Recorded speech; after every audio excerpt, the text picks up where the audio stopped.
Assalamualaikum warahmatullahi wabarakatuh. Perkenalkan, nama saya Cindy Antika dari kelas 1D, Prodi D3 Perjalanan Wisata dengan NPM 207561120. Jadi teman-teman, di sini saya akan menjelaskan mengenai non-verbal communication atau komunikasi non-verbal. Jadi, yang pertama kita akan mengetahui pengertian non-verbal communication. Jadi, non-verbal communication adalah komunikasi yang tidak menggunakan bahasa secara langsung. Jadi, komunikasi ini didukung atau biasanya menggunakan bahasa tubuh seperti gerakan tangan, raut wajah, gelengan kepala, atau tanda tindakan dan lain sebagainya yang mengandung makna tertentu.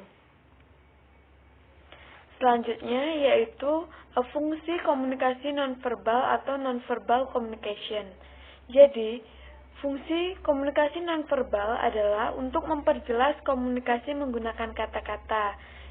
Dan seseorang terkadang dapat mengerti informasi lebih jika mendapatkannya dari kombinasi antara komunikasi verbal dan nonverbal. Jadi, mudahnya saja, fungsi dari komunikasi nonverbal ini adalah untuk memperjelas suatu kondisi. Nah, di sini ada 6 jenis komunikasi nonverbal. Yang pertama yaitu komunikasi objek. Nah, jenis komunikasi nonverbal ini memanfaatkan benda sebagai mediumnya. Yang kedua yaitu komunikasi dengan sentuhan. Nah, jenis komunikasi verbal dengan sentuhan ini menunjukkan relasi antara orang yang melakukannya. Misalnya nih, kalau kita duduk sebelahan dengan jarak dekat, maka orang lain yang tidak kenal kita akan menganggap bahwa kita dengan si B ini adalah sahabat dekat karena posisi duduk kita. Lalu yang ketiga adalah komunikasi yang memanfaatkan waktu. Nah, komunikasi ini berhubungan dengan durasi yang harusnya normal tapi dibuat lebih lama atau sebentar. Jadi kayak kita berbicara dengan teman atau saudara itu biasanya kan menggunakan waktu yang lebih lama. Jadi dari situ orang lain akan mengetahui bahwa ada hubungan khusus atau ada keterkaitan khusus antara kita dan lawan bicara kita. Selanjutnya yang keempat adalah komunikasi dengan gerakan tubuh. Misalnya gerakan anggota tubuh untuk melengkapi komunikasi verbal tadi.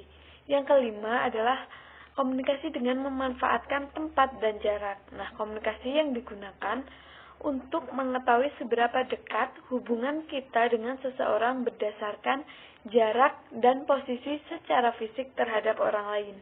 Dan yang terakhir yaitu komunikasi dengan suara.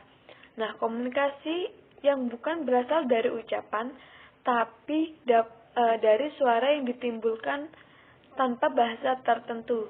Jadi kita nih tidak berbicara menggunakan kalimat atau kata-kata, tetapi dengan bunyi-bunyian tertentu, itu juga sudah termasuk komunikasi nonverbal.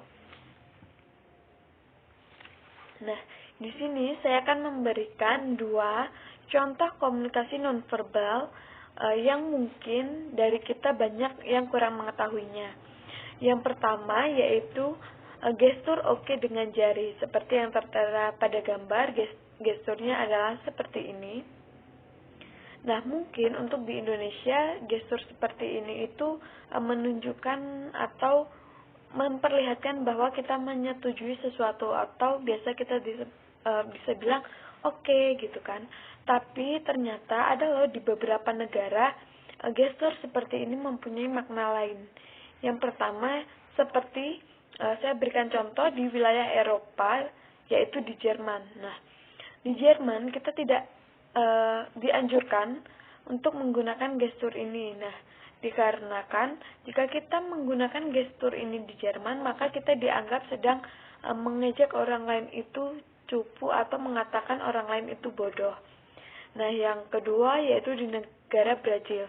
Di negara Brazil, gestur seperti ini atau tanda seperti ini juga diartikan buruk. Mengapa? Karena dengan kita menggunakan gestur seperti ini, orang-orang di Brazil akan menganggap kita menyukai sesama jenis atau sejenis. Nah, yang ketiga, di negara Amerika Latin, gestur seperti ini dianggap sebagai isyarat untuk menghina. Kenapa begitu? Karena di sana gestur seperti ini tersebut dikonotasikan sebagai lubang anus.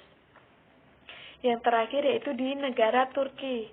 Nah, di negara Turki, orang memahami gestur seperti ini sebagai tanda yang menunjukkan bahwa seseorang itu memiliki disorientasi seksual, khususnya homoseksual gitu. Jadi, untuk di beberapa negara yang seperti saya contohkan tersebut, kita tidak dianjurkan untuk menggunakan gestur oke dengan jari seperti ini.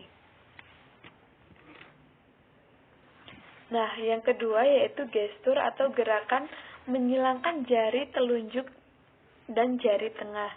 Seperti pada gambar, gesturnya adalah seperti ini. Nah, mungkin di Indonesia gestur seperti ini di beberapa daerah juga dimaknai hal yang negatif. Sama halnya dengan negara yang saya contohkan pada gambar, ada di Vietnam contohnya, gestur seperti ini diartikan bahwa kita sedang melecehkan kaum wanita, karena isyarat seperti ini di Vietnam menggambarkan alat kelamin wanita. Yang kedua yaitu di negara Amerika. Nah, gestur seperti ini berarti berbeda. Jadi jika di Vietnam tadi diartikan sebagai melecehkan kaum wanita atau berkonotasi buruk, namun lain halnya dengan di Amerika nih. Di Amerika gestur seperti ini justru berarti kita ini mengharapkan keberuntungan dan memberikan semangat. Jadi seperti ini. Jadi untuk teman-teman jika berkunjung ke Vietnam dan Amerika, untuk di Vietnam kita sebaiknya menghindari gestur seperti ini. Namun ketika di Amerika tidak ada salahnya ketika kita mengharapkan keberuntungan atau memberikan semangat, kita menggunakan gestur seperti ini. Nah, ini adalah beberapa referensi yang saya dapat dari internet. Saya menggunakan 3 referensi tersebut sebagai acuan saya, dan teman-teman juga bisa mengetahui lebih lanjut tentang nonverbal communication dan contoh yang saya berikan tadi. Nah, sekian presentasi dari saya, kurang dan lebihnya saya mohon maaf.